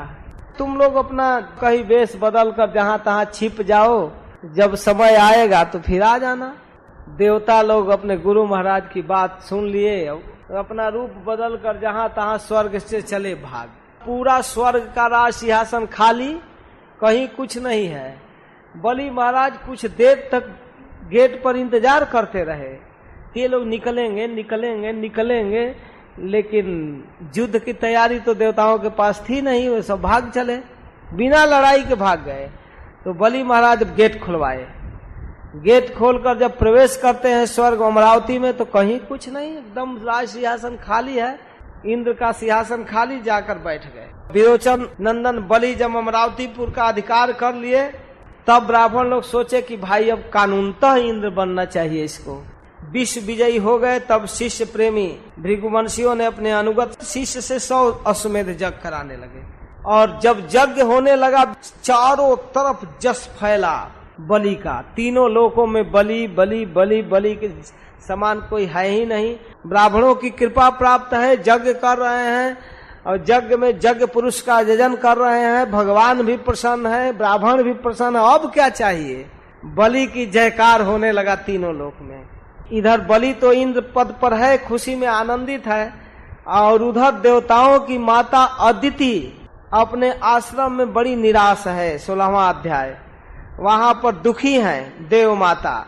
एवं पुत्रेषु नष्टेषु देव माता अदितिस्तदा हृते त्रिविष्टपे दैत्य पर्यत्यप्य अनाथवत। बेचारी, उनके बेटे स्वर्ग से भाग चुके हैं और उन पर असुरों का अधिकार हो गया है। बलि राजा है। अब देव माता अपने पुत्रों के श्रीहीन हो जाने से उदास है। आश्रम निरानंद है। तब एकदा कश्यपस्तस्या आश्रम भगवान अगात निरुत्सवम निरानंदम समाधेर विरतश्चिरात। बहुत लंबा समाधि के बाद जब घर लौटे तो अदिति के आश्रम पर गए, देवताओं की माता के आश्रम पर। तो आश्रम पर आए तो देखे निरुत्सवम निरानंदम, यहाँ कोई उत्सव नहीं है, एकदम उदासी छाई है, कोई आनंद नहीं है। अब अदिति का आश्रम पूरा उदास है। सपत्नी दीन बदनाम कृतासन परिग्रह सभाजितो यथा न्यायम इदम आह कुरुद्वह। गए, आसन पर बैठ गए। अदिति विधिवत उनके चरणों की पूजा की, चरण धोई, आसन दी, बैठाई। लेकिन अदिति का चेहरा तो लटका हुआ था, उदास था। अब कश्यप जी बोलने लगे, अप्य भद्रम न विप्राणम भद्रम लोके धुनागतम न धर्मस्य न लोकस्य मृतो छंदानुवर्तिना। पूछ रहे हैं क्या इस संसार में ब्राह्मणों पर कोई संकट आ गया है? अरे देव माता क्यों दुखी होगी? देवता की माता तो अधर्म के बढ़ती पर दुखी होगी, ब्राह्मणों के दुख से दुखी होगी, गाय के दुख से दुखी होगी। अरे क्या हो गया है? कहीं ब्राह्मणों पर विपत्ति तो नहीं आ गई है? धर्म का ठीक ठीक पालन तो हो रहा है ना? क्या काल के गाल में पड़े हुए लोगों का कहीं अमंगल तो हो रहा है? देवी तुम उदास क्यों हो? इतना उदास चेहरा कैसे? अरे गृहस्थ आश्रम तो जो लोग योग नहीं कर सकते उनको भी सफलता देने वाला है। इसमें रहकर अर्थ धर्म काम के प्राप्ति में किसी प्रकार का विघ्न तो नहीं आया है। क्या हुआ है, जो नित्य नियमित नियम है उसमें कोई बाधा आ गया है? काम कार्य की व्यस्तता के कारण अतिथि का सेवा नहीं कर पाई और बाद में बेचारा जब निराश लौट गया तब तुम पछता रही हो, उदास हो। क्या हो गया? गृहात पूजिता जाता प्रेतुत्थाने नवा क्वचित। क्या तुम्हारे घर में आया हुआ अतिथि का सेवा नहीं हुआ, अच्छे ढंग से खिलाई पिलाई नहीं, खड़ा होकर सत्कार नहीं की, इसलिए तुम उदास हो? अरे जिस गृहस्थ के घर में किसी अतिथि को जल से सत्कार नहीं होता और वो बिना खाए पिए उदास लौट जाता है, उस गृहस्थ का घर गिधड़ों का घर है, सियार को रहने का जगह है। गृहेशु जेस्वतिथयो नार्चिता सलिलैरपि। आने वाले अतिथि को पानी भी नहीं दिया गया। यदि निर्यांत ते नूनम फेरू राजगिहोपमा। उस घर में तो आदमी को नहीं रहना चाहिए, छोड़ देना चाहिए, गिद्दड़ सियार रहे उसमें। समय पर हवन नहीं होता है क्या? अप्य अग्नेस्तु बेलायाम न होता हविषा सती। क्यों उद्विग्न हो, इतना दुखी क्यों हो? ये अग्नि और ब्राह्मण भगवान के मुख हैं। क्या तुम्हारे द्वारा इन दोनों की पूजा नहीं हुई? गृहस्थ पुरुष यदि इन दोनों की पूजा करता है तो वह उच्चतम लोकों को प्राप्त करता है, संपूर्ण कामनाओं को प्राप्त कर लेता है, ब्राह्मण की पूजा और अग्नि की पूजा करके। तुम हमेशा प्रसन्न रहने वाली उदास क्यों हो देवी? तुम्हारे पुत्र कुशल से है ना? लग रहा है कि लड़कों पर कोई दिक्कत आया है। तब अदिति बोलना प्रारंभ करे, हे नाथ, हे भगवान, ब्राह्मण, गाय, धर्म, आपकी यह दासी सब कुशल से हैं, किसी की कोई कमी नहीं है। हे मेरे स्वामी, गृहस्थ धर्म में जो भी नियम आप बता कर गए हैं सब ठीक ढंग से पालन होता है, सब चीज में कोई दिक्कत नहीं है। एकदम नियम पूर्वक जप, अतिथि की सेवा, ब्राह्मणों की सेवा सब ठीक ढंग से हुआ है। किसी याचक भिखमंगे का अपमान नहीं की हूँ। मैं आपकी पत्नी हूँ, धर्म में किसी प्रकार की कमी नहीं हुई है। तब फिर क्यों उदास हो? शत्रुओं ने हमारे पुत्रों को स्वर्ग से खदेड़ करके स्वर्ग पर कब्जा कर लिया। कहाँ गए वो लोग? पता नहीं वो लोग कहाँ भाग गए। और इस समय कौन इंद्र के पद पर है? बलि। अच्छा, बलि है तो कश्यप जी हंस रहे हैं। और वो लोग कहाँ गए? पता नहीं। तो इतना कहकर रिपोर्ट कर दी। इसके बाद देखिए देव माता है अदिति, कहती हे स्वामी, आप सोच विचार करके कृपा पूर्वक मेरे कल्याण का कोई उपाय ढूंढिए, कोई उपाय कीजिए नाथ। जिस उपाय को करने से हमारे बेटों को फिर से स्वर्ग मिल जाए, हमारे पुत्रों को स्वर्ग मिल जाए, ये उपाय बताइए। कश्यप जी कहते हैं ओहो हद हो गया। देखिए बड़ी आश्चर्य की बात है, भगवान की प्रबल माया। क्व देहो भौतिको नात्मा क्व चात्मा प्रकृते पर कश्य के पति पुत्राद्या मोह ये वही कारणम। कहने कहाँ ये पंचभूत से बना हुआ शरीर, कहाँ ये अनात्मा प्रकृति से परे चिन्मय आत्मा। इस संसार में कौन किसका पति है, कौन किसका पुत्र है, कौन किसका भाई, किसका संबंधी, एक मात्र मोह ही इसका कारण है। फिर भी कहे कि अरे प्रिय, ठीक है, सबके हृदय में भगवान विराजमान है, भगवान वासुदेव की आराधना करो, वही तुम्हारे दुख को दूर करेंगे। उपतिष्ठ स्वपुरुषम भगवंतम जनार्दनम सर्वभूत गुहावासम वासुदेवम जगत गुरुम। सबके हृदय में रहते हैं परमात्मा के रूप में, उनका भजन करो। वासुदेवम श्री कृष्ण का भजन करो, श्री कृष्ण का भजन करो, वही जगत गुरु हैं, संपूर्ण विश्व को ज्ञान देते हैं। आ सब विधास्यति ते कामान हरिन दीनानुकंपना। वही भगवान सभी जीवों के दुख को दूर करते हैं। अमोघा भगवत भक्ति नेतरेति मतिर्मम। भगवान के भक्ति के अलावा जीव को कल्याण करने वाला और कोई दूसरा उपाय नहीं है, हमारा मत है। नेतरेति मतिर्मम, ये मेरा मत है, इसके सिवा कोई दूसरा उपाय है ही नहीं। ये मेरा दृढ़ निश्चय है कि भगवान की भक्ति कभी व्यर्थ नहीं होती है, इसलिए भजन करो। अदिति जी कहती हैं कि हे प्रभु, उस जगदीश्वर भगवान की आराधना कैसे किया जाए कि आप विधि बताइए, मैं भजन करूंगी, मुझे उपाय बताइए। तब भगवान कश्यप कहते हैं कि देवी, शुरू में संतान की कामना से जब मैं भगवान ब्रह्मा से बात पूछी थी तो ब्रह्मा जी ने मुझको एक व्रत बताया था, पयो व्रत। यह व्रत 12 दिन में पूरा हो जाता है। फाल्गुन के शुक्ल पक्ष में 12 दिन तक केवल दूध पीकर यह व्रत किया जाता है, भगवान की भक्ति की जाती है। अमावस्या के दिन अगर मिल सके तो जंगल का सुअर जो है उनके द्वारा खोदी गई जो मिट्टी है, उस मिट्टी को लाकर शरीर में मल कर नदी में स्नान करना चाहिए। अमावस्या के दिन मंत्र पढ़ना चाहिए। क्या मंत्र पढ़ते हुए स्नान करना है? त्वं देव्यातिवराहेण रसाया स्थान मीक्षता उदधृतासि नमस्तुभ्यम पापमान में प्रणाशय। हे देवी, प्राणियों के स्थान देने की इच्छा से भगवान वराह ने रसातल से तुम्हारा उद्धार किया, तुम्हें हमारा नमस्कार है, तुम हमारे पापों को नष्ट करो। भगवान वराह देव के द्वारा पृथ्वी का उद्धार का स्मरण करके प्रणाम करें, स्नान करें और इसके बाद नित्य नियम पूरा करके भगवान की मूर्ति स्थापित करें और भगवान की पूजा करें। निवर्तितात्म नियमों देवम अर्चेत समाहित अर्चायाम स्थन डिले सूर्य जले बहनो गुरावती। यह मूर्ति बनावे, सूर्य को, जल को, अग्नि को और गुरु की उपासना करें और उपासना में ये सब मंत्र बोलना है, स्तुति करना है। नमस्तुभ्यम भगवते पुरुषाय महीयसे सर्वभूत निवासाय वासुदेवाय साक्षिणे। नमस्कार है हे प्रभु, हे परम पुरुष, हे महान, आपको नमस्कार है, आप सभी जीवों में निवास करते हैं। हे वासुदेव, आपको नमस्कार है। नमो द्विशीर्णे त्रिपदे चतुर्सिंगाय तंतवे सप्तहस्ताय यज्ञाय त्रैविद्यात्मने नमः। यज्ञ स्वरूप भगवान को नमस्कार है। नमः शिवाय रुद्राय नमः शक्तिधराय च सर्व विद्याधिपतये भूतानाम पतये नमः।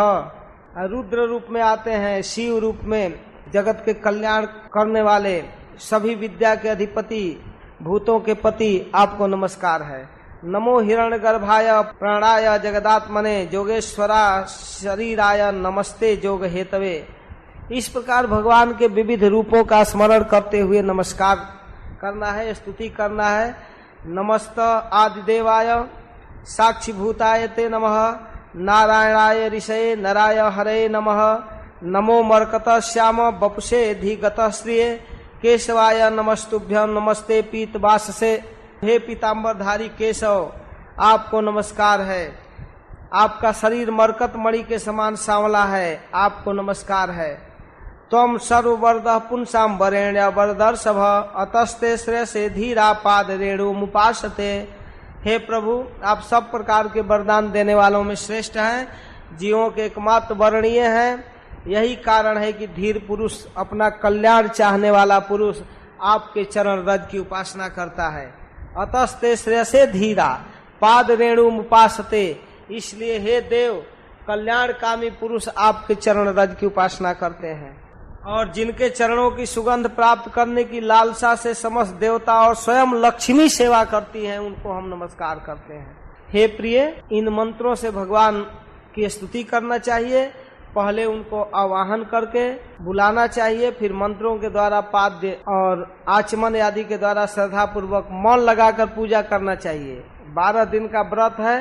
दूध से उनको स्नान करना चाहिए, शालिग्राम या कोई मूर्ति को, और इसके बाद वस्त्र, जगो पवित्र आभूषण, पाद्य, आचमन, गंध, धूप आदि से पूजा करनी चाहिए और 12 मंत्र से अर्चन करना चाहिए। ओम नमो भगवते वासुदेवाय, इस मंत्र से भगवान की पूजा करना चाहिए। गंध, धूप आदि भी चार्जेद 12 विद्या, और इसी मंत्र से उनको घी में पकाया हुआ गुड़ और चावल, साली चावल से नैवेद्य अर्पण करना चाहिए और इसी मंत्र से भोग लगाना चाहिए और भगवान को भोग अर्पित करके उस प्रसाद को भक्तों में बांटना चाहिए और स्वयं खाना चाहिए। फिर भगवान को आचमन कराना चाहिए, तांबुल अर्पण करना चाहिए। 108 बार ओम नमो भगवते वासुदेवाय जप करना चाहिए बैठ, और फिर इस जो पीछे स्तुति की गई उससे बार बार स्तमन करना चाहिए। फिर बड़े प्रेम से जहाँ श्री विग्रह को स्थापित किए हैं उनको प्रणाम करना चाहिए, दंडवत और परिक्रमा करना चाहिए। रोज पूजा करना चाहिए, विसर्जन कराना चाहिए। वो अर्पित माला फूल जो चढ़ाए हैं उसको हटाना चाहिए यथोचित, और निर्माल्य सिर से लगाकर विसर्जन करना चाहिए। कम से कम 2 ब्राह्मणों को यथोचित रीति से पूजा करना चाहिए और खीर का भोजन कराना चाहिए, दूध का बना हुआ भोजन कराना चाहिए, दक्षिणा देना चाहिए। उसके बाद आज्ञा लेकर ब्राह्मण से तब भोजन करे स्वयं, और 12 दिन तक पूर्ण ब्रह्मचर्य का पालन करे, प्रातः काल ही स्नान करे, पवित्रता पूर्वक उपरोक्त विधि जो बताया गया उससे पूजा करे। इस प्रकार जब तक व्रत न समाप्त हो जाए तब तक दूध से स्नान कराकर प्रतिदिन भगवान का पूजा करे, दूध का ही भोजन करे। इसलिए पयोव्रत है, उसमें दूध का ज्यादा महत्व। अभिषेक कराना है, खीर का भोग लगाना है, खाना है, ब्राह्मणों को खिलाना है। दूध का मतलब दूध का बना हुआ मिष्ठान, खीर और सब चीज करना चाहिए। प्रतिदिन भगवान की आराधना करे, होम करे और ब्राह्मण को भोजन कराता जाए 12 दिन, 2-2 ब्राह्मण। और इस प्रकार शुक्ल प्रतिपदा, फाल्गुन शुक्ल प्रतिपदा से लेकर द्वादशी पर्यंत पूजा करे। त्रयोदशी के दिन तक 13वां दिन खूब विशाल फीस्ट करे, पृथ्वी पर शयन करे, पूर्ण ब्रह्मचर्य का पालन करे और 3 समय स्नान करे। इस व्रत के पालन करते समय झूठ नहीं बोलना चाहिए, पापियों से बात नहीं करना चाहिए, पाप की बात नहीं करना चाहिए, सभी प्रकार के भोग त्याग देना चाहिए, कभी भी किसी प्रकार के प्राणी को कष्ट नहीं पहुंचाना चाहिए। त्रयोदशी के दिन विधि जानने वाले ब्राह्मण के द्वारा शास्त्रों की विधि से भगवान विष्णु को अभिषेक कराना चाहिए। और उस दिन धन का संकोच छोड़कर भगवान की बहुत बड़ी पूजा करनी चाहिए। दूध में खीर बनाकर विष्णु भगवान को अर्पित करना चाहिए। एकाग्र चित्त से पकाए गए चरु के द्वारा भगवान का यजन करना चाहिए और स्वादिष्ट अन्न भगवान को और भी भोग बनाकर ज्यादा अर्पण करना चाहिए। और इसके साथ साथ ऋत्विज ज्ञान संपन्न आचार्य ब्राह्मणों को आभूषण, गौ और धन देकर संतुष्ट करना चाहिए। इसे भगवान श्री हरि की आराधना समझनी चाहिए। हे प्रिय, इस प्रकार आचार्य और ऋत्विजों को शुद्ध सात्विक गुण युक्त भोजन कराना चाहिए। और उस दिन त्रयोदशी के दिन दूसरे भी ब्राह्मण आ जाए, वो 2 के अलावा भी, तो जो भी आ जाए, अतिथि आवे, उन सबको शक्ति के अनुसार भोजन कराना चाहिए। निमंत्रण देकर ज्यादा लोगों को बुला लेना चाहिए उस दिन, भंडारा के दिन। और अगर कोई अपने आप बिना बुलाए आ गए तो उसको भी खिलाना चाहिए। चंडाल हो, कुत्ता हो, जो भी आवे उसको खिलाना चाहिए। और जितने वहाँ ब्राह्मण आ गए हैं तो उनको जथा जो गुरु को, ब्राह्मण को, ऋत्विज को, जो भी आए उनको दक्षिणा देना चाहिए। दीनहीन, अंधे, जो भी असहाय पुरुष जो भी आवे सबका सत्कार करे। और सबका सत्कार करने के बाद अपने भाई बंधु परिवार के साथ भोजन करना चाहिए। और प्रतिदिन प्रतिपदा से एकम से लेकर त्रयोदशी तक प्रतिदिन अपने सामर्थ्य के अनुसार कीर्तन, नाच, गान, स्तुति, स्तवन और भगवत कथा होनी चाहिए। ये नहीं कि स्पेशल कहीं सुनसान घर में पूजा चल रहा है, कुछ पता ही नहीं है। ये तो हो रहा है स्पेशल पूजा, लेकिन संकीर्तन भी होना चाहिए और रोज प्रवचन भी होना चाहिए, दूसरे लोग भी सुने। यह है पयोव्रत। जैसा मुझे ब्रह्मा जी बताए वैसा मैं बता दिया। तुम श्रद्धा पूर्वक इस व्रत का पालन करो, भगवान की आराधना करो, वही हरि तुम्हारी इच्छा पूर्ति करेंगे। इस प्रकार इसे सर्व यज्ञ या सर्व व्रत कहते हैं देवी। यह भगवान को प्रसन्न करने वाला है। देखो, नियम वही नियम है जिससे साक्षात भगवान प्रसन्न हो जाए। त एव नियमा साक्षात त एव च यमोत्तमा तपोदानम व्रतम यज्ञो जेन तुष्यद अधोक्षज। जिससे भगवान हरि, भगवान श्री कृष्ण प्रसन्न हो जाए, वही सच्चा नियम है, वही उत्तम जम है, वही वास्तव में तपस्या है, वही दान है, वही व्रत है, वही यज्ञ है। अगर भगवान श्री हरि प्रसन्न नहीं हुए तो सारा व्रत व्यर्थ। तपोदानम व्रतम यज्ञो जेन तुष्यद अधोक्षज। तो भगवान श्री हरि की आराधना करो। इसलिए देवी संयम और श्रद्धा से तुम इस व्रत का अनुष्ठान करो। भगवान शीघ्र तुम पर प्रसन्न होंगे और वही तुम्हारे पुत्रों का संपत्ति लौटाएंगे। तो अदिति प्रसन्न हो गए। और इस प्रकार से व्रत करके जब भगवान की आराधना की तो भगवान प्रकट हो गए। और भगवान जब प्रकट हो गए तम नेत्र गोचरम वीक्ष्य सहसोत्थाय सादरम ननाम भूवि काय न दंडवत प्रीति विह्वला। इतना आनंद आया अदिति जी को कि प्रेम से विह्वल हो गई और धरती पर लौट करके दंडवत प्रणाम की भगवान को, और हाथ जोड़ करके भगवान के चरणों में प्रार्थना करने लगी। बोला नहीं जा रहा था, सारा शरीर में आनंद छा गया, एकदम शरीर पुलकावली से भर गया, आंखों में आंसू आ गया। धीरे धीरे अपने नेत्र के आंसू को किसी तरह पोंछते हुए जब वो भगवान को देखी तो इतना सुंदर भगवान थे, मानो पी जाएगी आंख से। फिर गदगद वाणी से भगवान की स्तुति करने लगी। प्रीत्या शनै स गदगदया गिरा हरि तुष्टावसा दिव्य दिति कुरुद्वः उद्भिक्षति सा पिबती व चक्षुषा रमा पतिम यज्ञ पतिम जगत पतिम। लगी स्तुति करने गदगद वाणी से। तो अदिति जी स्तुति की है 3 श्लोकों में। यज्ञेश यज्ञ पुरुष अच्युत तीर्थपाद तीर्थश्रव श्रवण मंगल नामधेय आपन्न लोक बिजनो पसमोदयाद्य सन्न कृधीश भगवान नसिदीन नाथ। कीर्तन कर रही है, स्तुति नहीं, कीर्तन।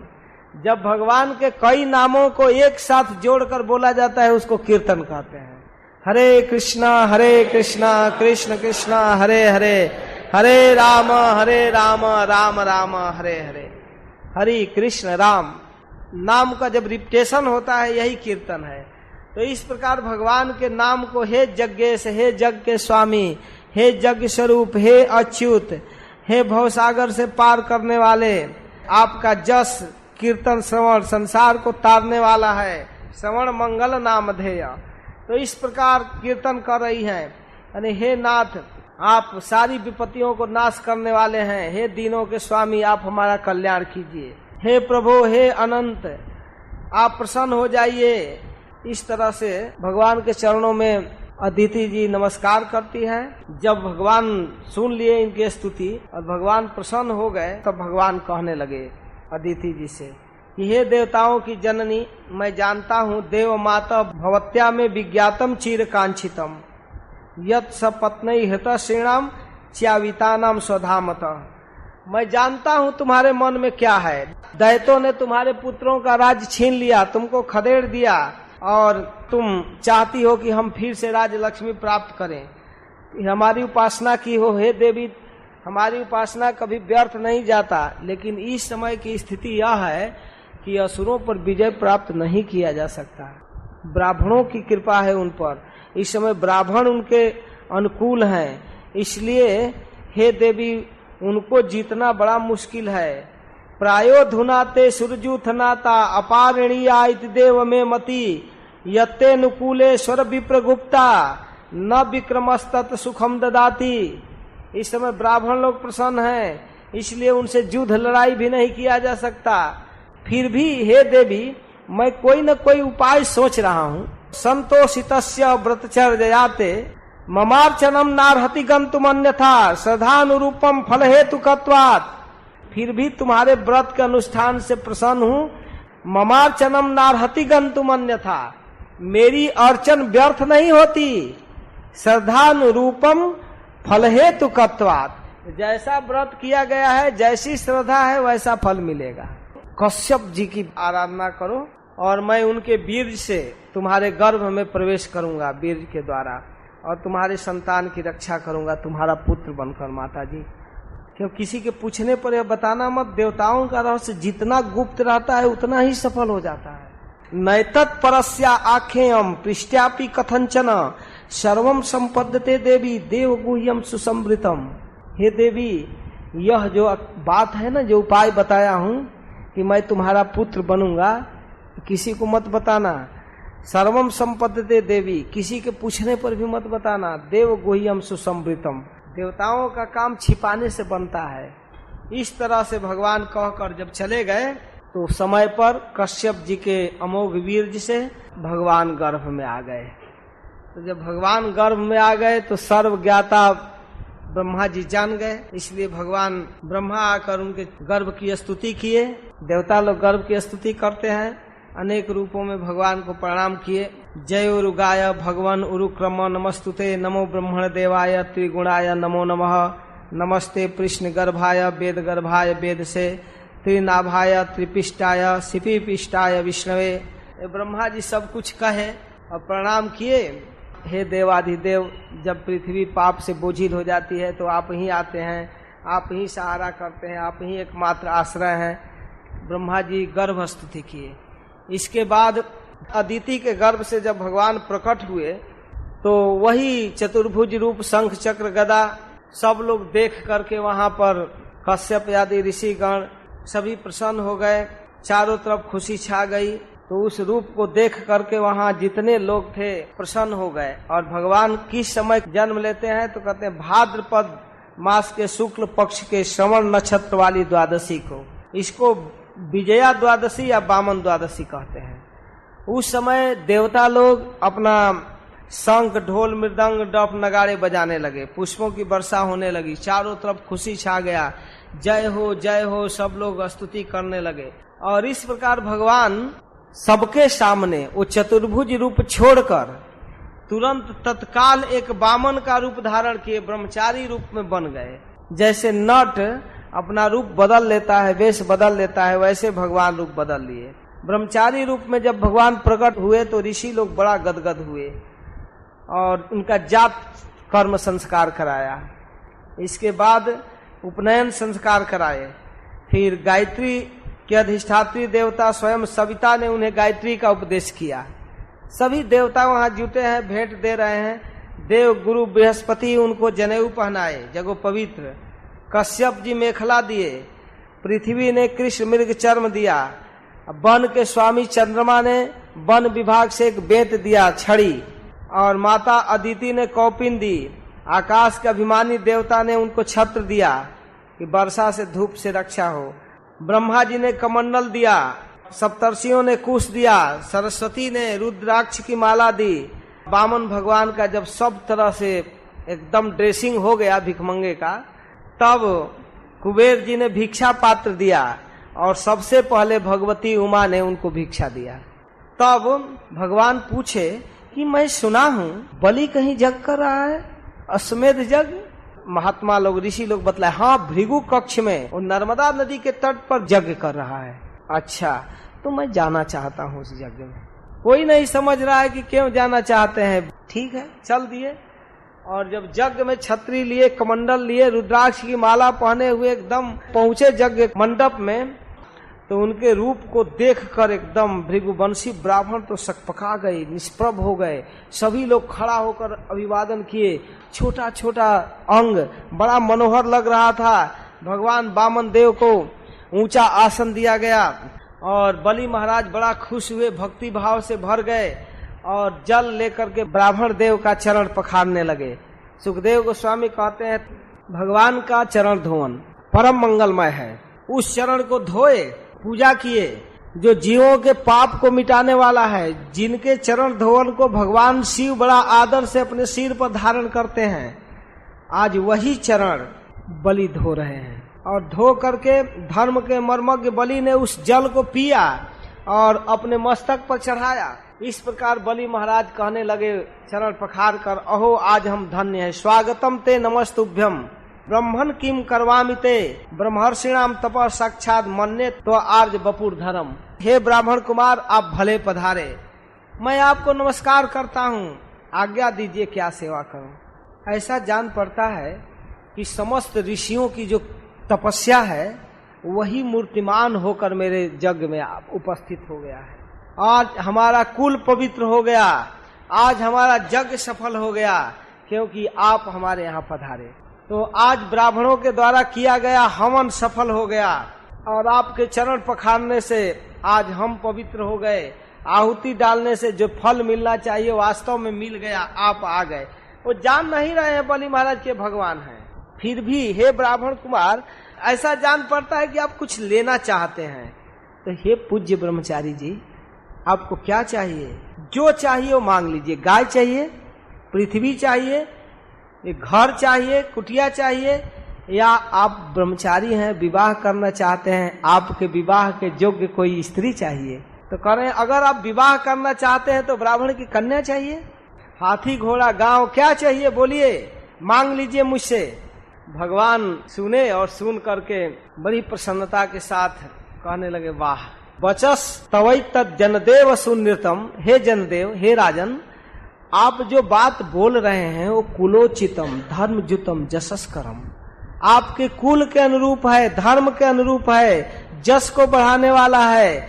जस्य प्रमाणम भृगव सांपराये पितामह कुल वृद्ध प्रशांत।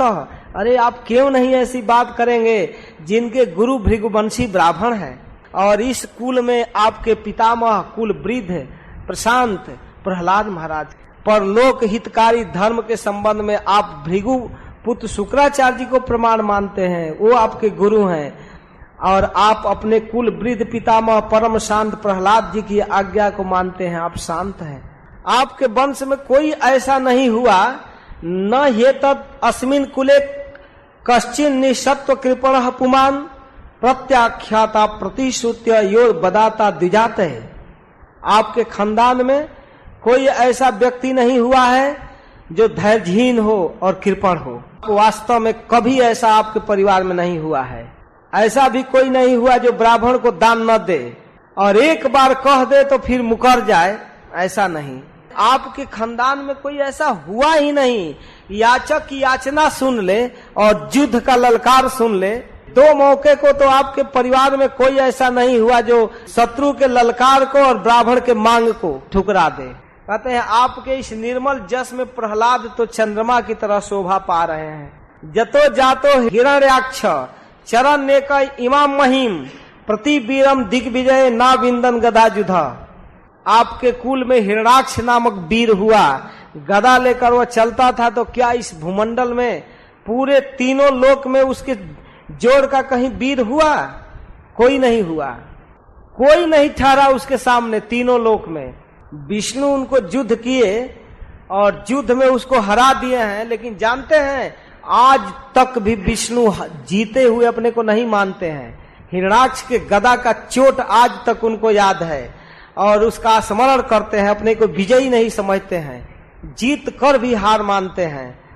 और इस घटना को सुनकर हिरण्यकशिपु जब अपने भाई का बदला लेने के लिए घूमने लगा तीनों लोक में, विष्णु को खोजते खोजते जब वो बैकुंठ पहुंचा तो माया जानने वाला विष्णु देखा कि अब नहीं छोड़ेगा। शूल पाणी कृतांतवत तमायांतम समालोक्य शूल पाणी कृतांतवत 8वें श्लोक में चिंतयामास कालज्ञो विष्णु माया विनम्बर।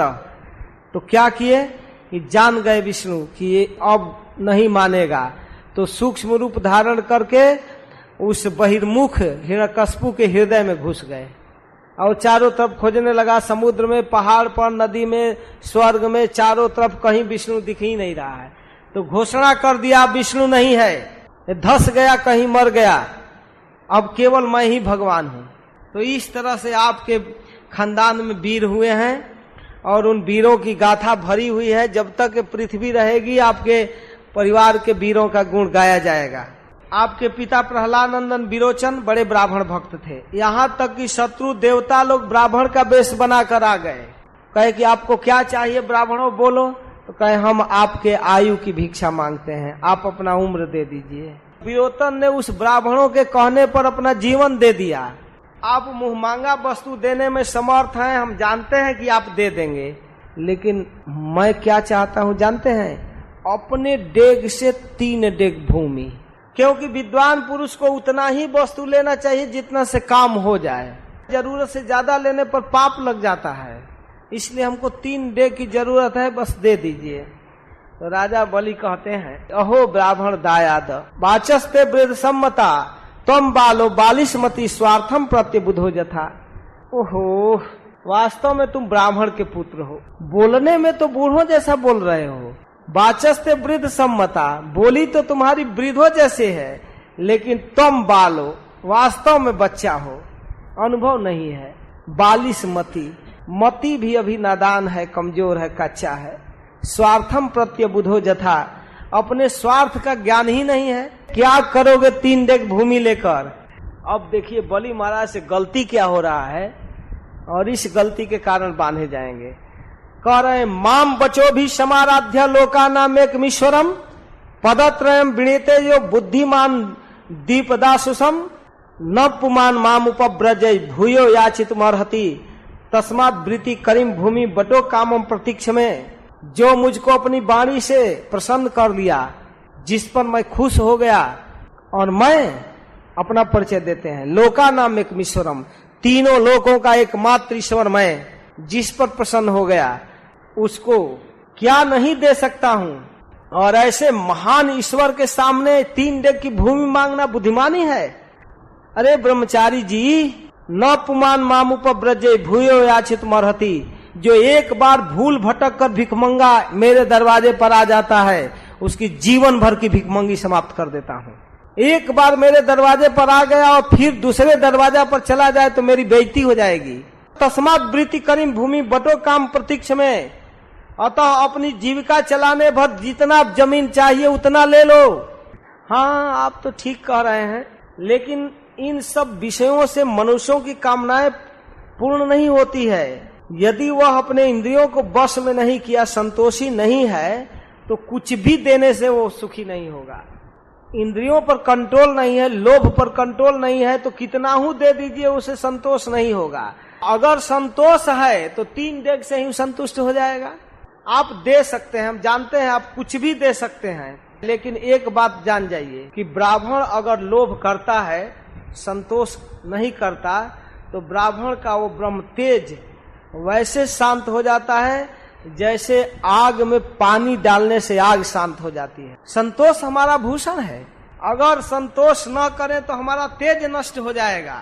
इसलिए हम ज्यादा नहीं लेंगे। जिसके हृदय में असंतोष की आग धधकती है, वह कुछ भी प्राप्त करके सुखी नहीं हो सकता है। तो हम संतोष किए हैं, हमको 3 डेग भूमि चाहिए, इतना से हमारा काम चल जाएगा।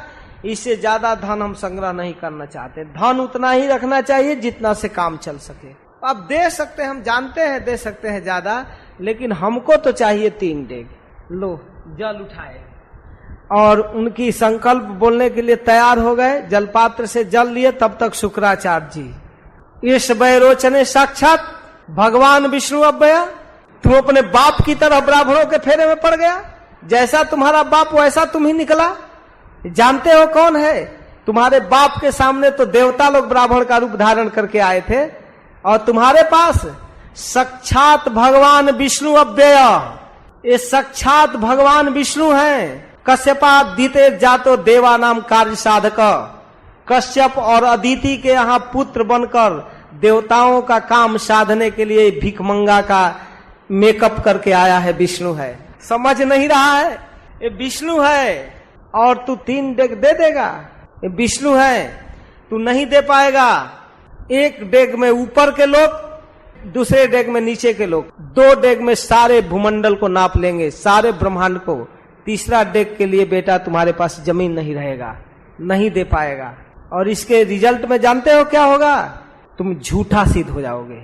और ब्राह्मण को संकल्प करके नहीं देने पर क्या होता है बेटा? नरक जाओगे। सारी संपत्ति भी हाथ से चली जाएगी और नरक भी होगा।